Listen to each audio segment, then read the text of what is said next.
सतेज पाटील हे माजी पालकमंत्री आहेत. त्यांनी काय भाषण केलं हे मी काय ऐकलेलं नाही आहे. परंतु ज्या पद्धतीनं आपण सांगत आहात याच्यावरून असंच लक्षात येतं आहे की त्यांना या निवडणुकीचा निकाल लक्षात आलेला आहे. निवडणुकीमध्ये पराभव दिसत असल्यामुळं थोडेसे ते वैफल्यग्रस्त झाले असावेत. किंबहुना त्यांचा जो एक प्लॅन होता उमेदवारी संदर्भातला तो प्लॅन फेल झाला असं त्यांच्या लक्षात आलं असावं कदाचित. महाराजांच्याबद्दल सर्वांनाच आदर आहे, परंतु आता प्रचार सुरू असताना महायुतीनं प्रचारामध्ये खूप मोठी आघाडी घेतलेली आहे. जिल्ह्याभरमध्ये मोठ्या प्रमाणात लोक आता दोन्ही उमेदवारांच्या पाठीशी उभे राहताना आणि समर्थन देताना दिसत आहेत. आणि हे लक्षात आल्यामुळंच त्यांनी अशी भाषा वापरली असावी असं माझं मत आहे. कुणीही कुणाच्या आडवं जायचं काही कारण नाही. लोकशाही आहे.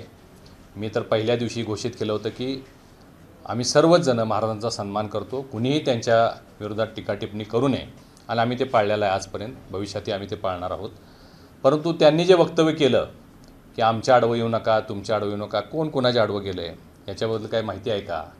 माझ्या तर ऐकिवात काय नाही आहे. आणि लोकशाहीमध्ये सगळे प्रचार करत असतात. ही काठीची भाषा वगैरे खरं म्हणजे त्यांना दंगल घडवायची असावी कदाचित.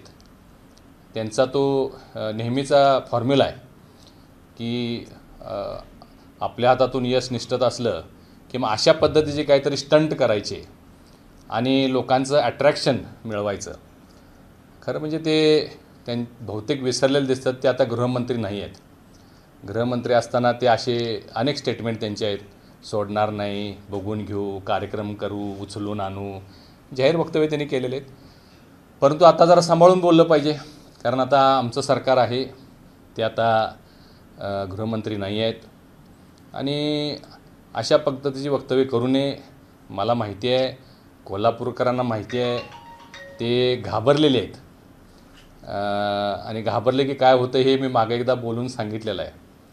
आणि घाबरल्यामुळं तुम्हाला माहिती आहे की अशा पद्धतीचं आव्हान त्यांनी देऊ नये. बिंदू चौकमध्ये अमल महाडिकांनी त्यांना बोलवलं होतं, ते आले नाहीत.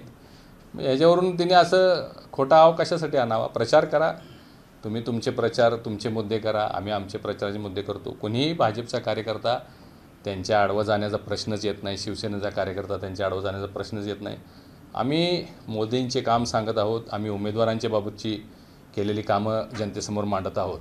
त्यामुळं अशा पद्धतीनं स्टेटमेंट करणं याच्यावरून निवडणुकीचा निकाल त्यांच्या लक्षात आला असंच म्हणावं लागेल. एबीपी माझा, उघडा डोळे बघा नीट.